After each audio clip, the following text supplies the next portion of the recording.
Marcos 16:15, Jesús dijo: vayan por todo el mundo y digan las buenas nuevas a todos.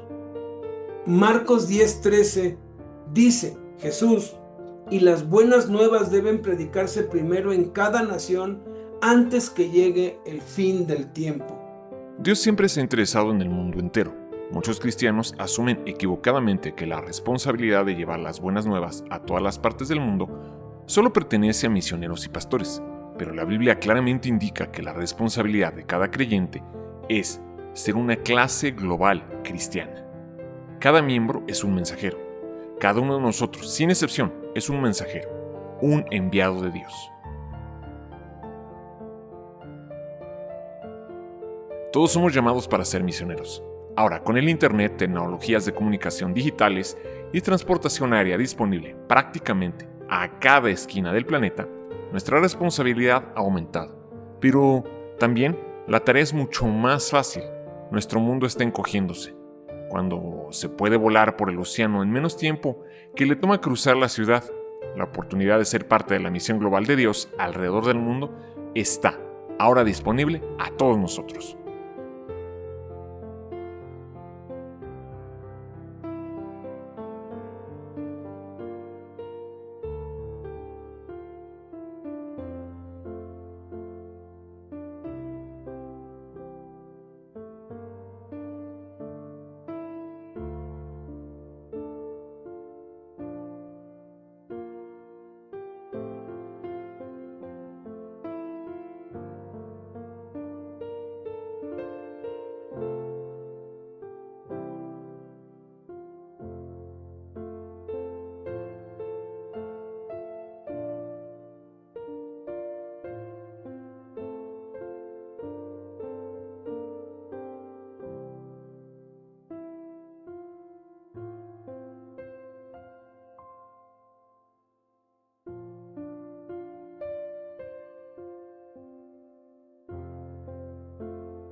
En Habacuc 1:5 dice: miren entre las naciones y vean y asómbrense, porque haré una obra en tus propios días, algo que cuando se lo contare no la creerán.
Hace apenas 30 años, misionero era sinónimo de estadounidense, de gringo.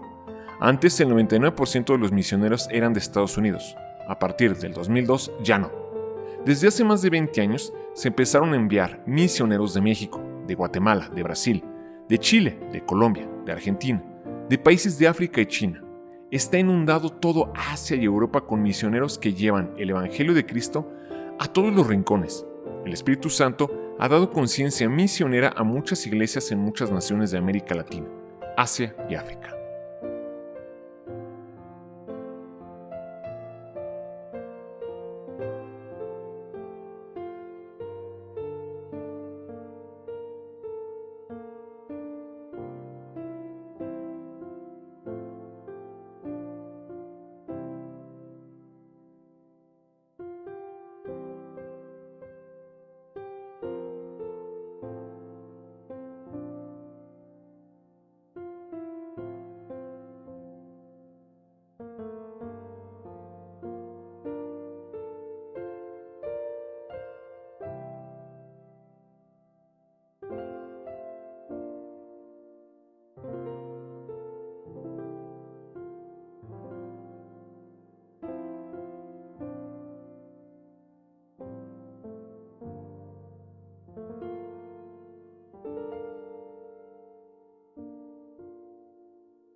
En Mateo 9:37 Jesús dijo a sus seguidores y a nosotros: la mies es mucha, pero los obreros para ayudar son pocos. En Romanos 10 del 13 al 15 dice: porque todo aquel que invocar el nombre del Señor será salvo. ¿Cómo pues invocarán a aquel en el cual no han creído? ¿Y cómo creerán en aquel de quien no han oído? ¿Y cómo oirán sin haber quien les predique? ¿Y cómo predicarán si no fueren enviados?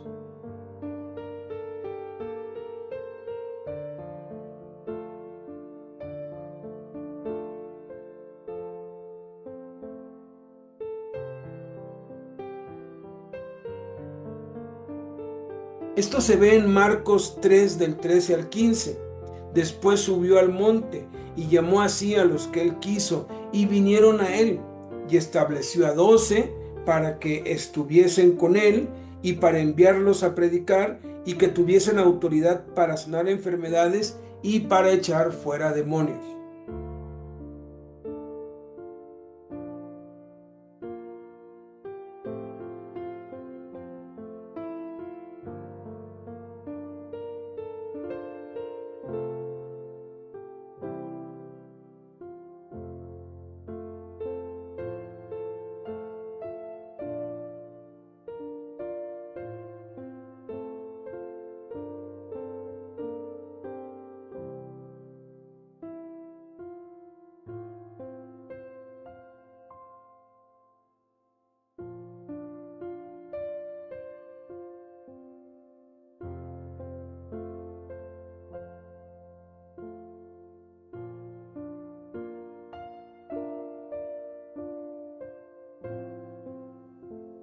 Salmo 67:2 dice: envíanos alrededor del mundo con las buenas nuevas de tu poder y sea conocido el plan eterno para toda la humanidad.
En Habacuc 1:5 dice: miren entre las naciones y vean y asómbrense, porque haré una obra en tus propios días, algo que cuando se lo contare no la creerán.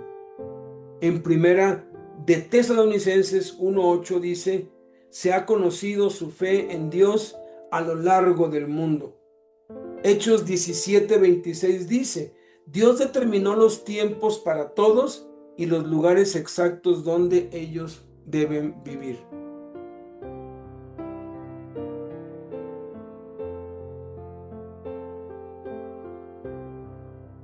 Segundo de Crónicas 16:9 dice: porque los ojos del Señor contemplan toda la tierra para fortalecer a quienes cuyos corazones se comprometen totalmente a Él. Jesús claramente dijo: el que tiene mis mandamientos y los guarda, ese es el que me ama. Y también nos dice: si me amas, guarda mis mandamientos. Si de verdad amamos a Jesús, debemos demostrárselo a Jesús como Él quiere que lo demostremos, no como a nosotros nos parezca. Jesús también estableció una manera en cómo quiere que lo amemos, y es guardando sus mandamientos. Todas las cosas que mandó guardar a sus discípulos tal como lo estableció en la Gran Comisión. La gran tragedia en este tiempo es que la mayoría de los cristianos ignora o simplemente menosprecia los mandamientos de Jesucristo, y casi nadie conoce cuáles ni cuántos mandamientos dio Jesús, ni cuáles son los primeros 10 mandamientos que dio. Todos los que han recibido a Jesús lo aman, pero se lo muestran de muchas maneras. Según mejor les parece o como sus líderes les enseñan, que tampoco conocen los mandamientos de Jesucristo y por eso los guían por caminos equivocados, no porque sean malos, sino porque no saben y sus buenas intenciones no les alcanzan. Sin embargo, el Espíritu Santo ya nos reveló en los Evangelios que para amar a Jesús, de acuerdo con la voluntad de Dios, debemos guardar los mandamientos de Jesús. Pero, ¿cómo podemos guardar algo que no conocemos? Primero debemos conocerlos, para entonces poder tenerlos, y entonces estamos en posición para poder guardarlos. Por eso dijo Jesús: el que tiene mis mandamientos y los guarda, ese es el que me ama. Jesús dio 260 mandamientos a sus discípulos, los cuales se pueden clasificar en 3 grandes mandamientos. Ven, permanece y ve. Todo lo que Jesús mandó gira en torno a conocerlo a Él. Ven, para aprender de Él. Permanece. Y entonces llevar el Evangelio a los demás. Ve. Los primeros 7 mandamientos de Jesucristo nos dan el cimiento de cómo podemos demostrarle a Jesús que lo amamos. El primer mandamiento es: vengan. Venimos a Jesús por medio de leer la Biblia, orar y congregarnos. El segundo es: vean, que simplemente implica tener fe, aprender a mirar las cosas como Dios las ve. El tercero es: sígueme, de manera personal, poner nuestros ojos en Él y solo en Él. El cuarto y quinto son: alcen sus ojos y miren los campos que ya están listos para la cosecha. No distraernos con nada al seguirlo y enfocar nuestra mirada en la gente que no le conoce. Y el sexto y séptimo son: arrepiéntanse y crean en el Evangelio. Esto es cambiar de mentalidad y pensar los pensamientos de Dios que están contenidas en las buenas nuevas de Jesucristo. Entonces, el arrepentimiento, de acuerdo con lo que enseña Jesucristo, tiene que ver más bien en cambiar nuestra mentalidad para que se adecue a su mentalidad, más que solamente dejar de hacer lo malo.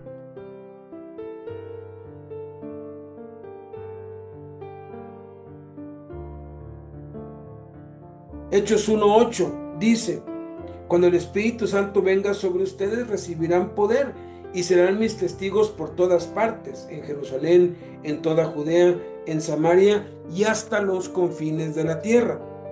Segunda de Timoteo 1, del 7 al 8 dice: porque no nos ha dado Dios espíritu de temor a la gente, sino de poder, de amor y de cordialidad hacia ellos.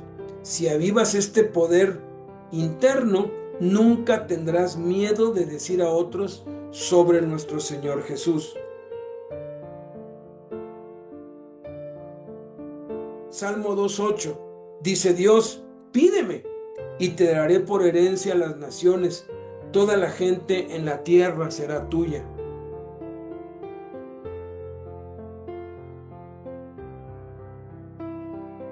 En Hechos 17, del 26 al 27 dice: de un solo hombre Dios creó todas las naciones para que habitaran toda la tierra, y determinó los periodos de su historia y los límites de sus territorios. Su propósito es que todos lo busquen, si tal vez, palpando, puedan hallarle, aunque ciertamente no está lejos de cada uno de nosotros.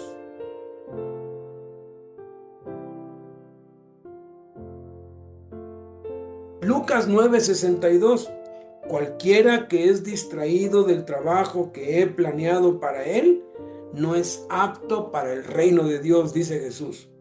Segunda de Timoteo 2:4 dice: ningún soldado en servicio activo que se enrede en los asuntos de vida cotidiana no puede agradar a su superior como soldado.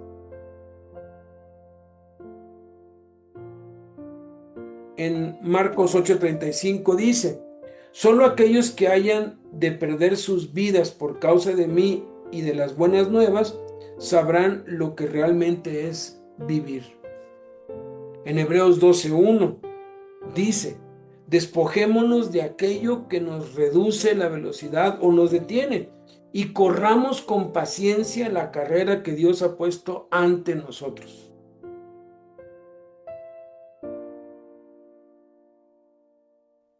En Romanos 12:1 dice: como Dios nos ha mostrado gran misericordia, ofrezca su vida como sacrificio vivo a Dios. En Romanos 6:13 dice: entrégate completamente a Dios, cada parte tuya, si quieres ser instrumento en las manos de Dios para ser usado para sus propósitos buenos. En Marcos 10 del 29 al 30 Jesús dijo: no hay nadie que haya dejado casa, o hermanos, o hermanas, o madre, o padre, o campos, por causa de mí y por causa de las buenas nuevas, que no reciba 100 veces más en este tiempo y en la era venidera vida eterna.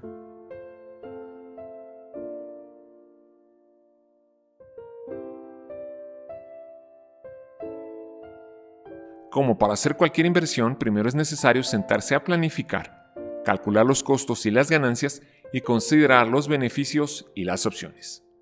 Primero que nada tenemos que entender que Dios, que es nuestro amo, dueño y señor, nos pide a cada uno de sus hijos que le demos en obediencia como mínimo el diezmo, o 10% de nuestro tiempo, talento y dinero, para que le demostremos que queremos que Él es el dueño de nuestro tiempo, talento y dinero, ya que es Dios quien nos los ha dado y, como en cualquier inversión inteligente, el precio que se paga siempre produce beneficios, y a medida que se incrementa aumentan los beneficios.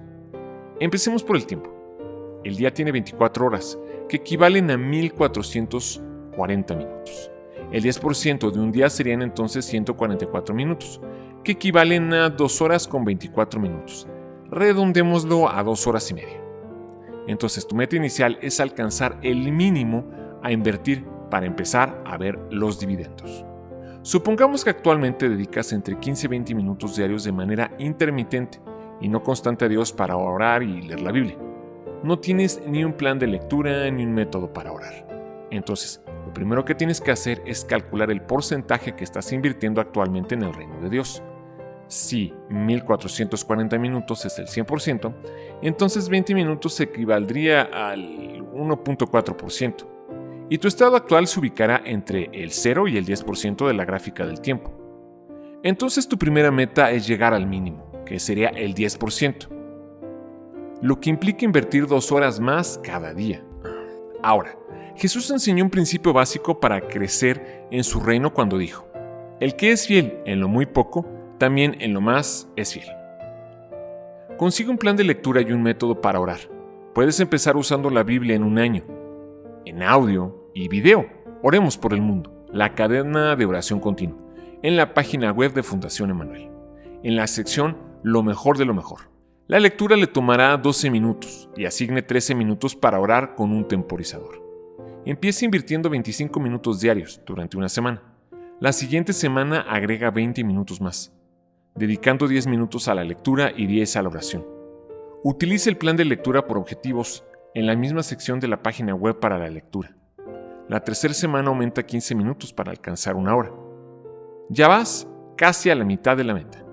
Vas a tener todo tipo de oposiciones y obstáculos y ataques, pero mantente firme en tu propósito, pues los beneficios de la inversión son extraordinarios. Repasa de nuevo el nivel 2 y gradualmente ve agregando más tiempo en la oración y en la lectura, hasta llegar a la meta de 2 horas y media diarias, que puedas dividir en 2 o 3 tiempos durante cada día. Puedes incluir en este tiempo el estudiar la Biblia y empezar a discipularte a ti mismo con las enseñanzas de Jesús, que es un curso 100% en línea y totalmente gratuito. El plan es que alcances el mínimo para que, a partir de ahí, sigas creciendo en la gracia y el conocimiento de Jesús y disfrutes de las bendiciones de Dios que tendrás tan abundantemente que tendrás que compartir a los que te rodean. Respecto a los talentos, eso está relacionado con tu trabajo o con lo que haces para ganarte la vida, lo que sabes hacer. Si una jornada laboral es de 40 horas a la semana, el diezmo serían 4 horas, es decir, medio día de trabajo. Pide a Dios que te dé sabiduría para invertir al menos medio día de tu trabajo para realizar tu trabajo o prestar tus servicios de manera gratuita a los que más necesitan, a los hermanos de la iglesia. Por ejemplo, hay médicos que ofrecen consultas médicas gratuitas un día a la semana, o mecánicos que no cobran su mano de obra a los hermanos de la iglesia, o programadores que prestan sus servicios a ministerios de la iglesia, o maestros que enseñan inglés o computación gratuitamente a niños sin recursos, o comerciantes que juntan el 10% de la comida que venden para donarla a las cárceles o a los niños en la calle. Hay muchas formas creativas de cómo podemos y debemos invertir nuestros talentos en el reino de Dios. Ubica entonces en dónde te encuentras respecto a tu inversión de talento y ponte la meta de crecer al mínimo, que sería el 10%, y a medida que vaya experimentando las bendiciones, procura invertir más y más, sustituyendo actividades que no te aportan nada o que te restan en vez de aumentarte. De este modo han iniciado muchos que hoy visitan las cárceles o los hospitales o las calles o los orfanatorios 2 o 3 veces por semana todo el día, porque han comprobado la fidelidad de Dios, prosperándolos en todas las cosas y llenándolos de salud, así como prosperan sus almas, a medida que invierten más en servir a Dios por medio de servir a los necesitados. Supongamos que no sabías estas verdades y estás en cero. Entonces tu meta sería 10%. A partir de hoy elabora un plan para invertir al menos 4 horas de tu trabajo u oficio en beneficio de otros, que en la Biblia se llama buenas obras, para que Dios sea glorificado. Respecto al dinero, este es el aspecto más fácil de evaluar, pero a veces el más difícil de ejercitar para algunos que han entendido que a medida que invertimos, sembramos en el reino, cosechamos en abundancia, porque Dios así lo ha prometido. Supongamos que tú no sabes realmente cuánto dinero inviertes en el reino de Dios. Entonces, debes simple y sencillamente obtener el 10% de tus ingresos mensuales, quincenales o semanales, o de tus ventas si eres comerciante, dependiendo de cómo los obtengas, y apartar el 10% para Dios y darlo en la iglesia en casa donde te congregas, o al hermano o hermana de quien recibes tu alimento espiritual, que es como Dios lo ha establecido en su palabra, que los diezmos deben darse a los que comparten y enseñan la palabra de Dios a otros. Supongamos que das aproximadamente un 5% de lo que percibes y, a medida que compruebas que la voluntad de Dios es buena, agradable y perfecta, y que Dios empieza a abrirte las ventanas de los cielos para que sobre y abunde, aumenta otro 10% para empezar a dar ofrendas y limosnas tal como enseñó Jesús, y pide a Dios que te dé sabiduría de a qué personas en necesidad tienes que dar las ofrendas y limosnas. Esto es solo el inicio. El plan de Dios es que crezcamos en la gracia y el conocimiento de Cristo, siendo guiados por el Espíritu Santo para ir aumentando cada vez más y más en la inversión de nuestro tiempo, talentos y dinero. En Mateo 6, 20 al 21, Jesús dice: acumula para sí tesoros en el cielo, donde ni la polilla ni el óxido carcomen, ni los ladrones se meten a robar, porque donde esté tu tesoro, allí estará también tu corazón.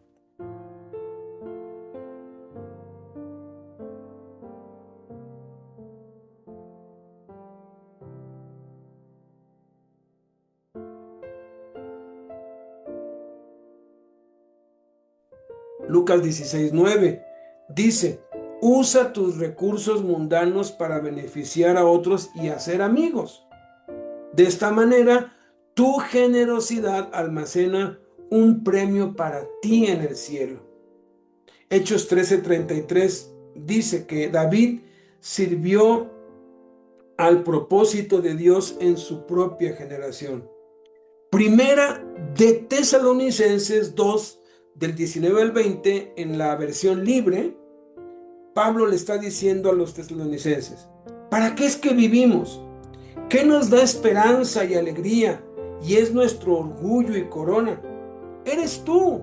Sí, tú nos traerás mucha alegría cuando estemos de pie juntos ante nuestro Señor Jesucristo cuando Él regrese de nuevo, porque tú eres nuestro trofeo y alegría. Isaías 6:8 dice: entonces oí la voz del Señor que decía: ¿a quién enviaré? ¿Quién irá por nosotros? Y respondí: aquí estoy, envíame a mí.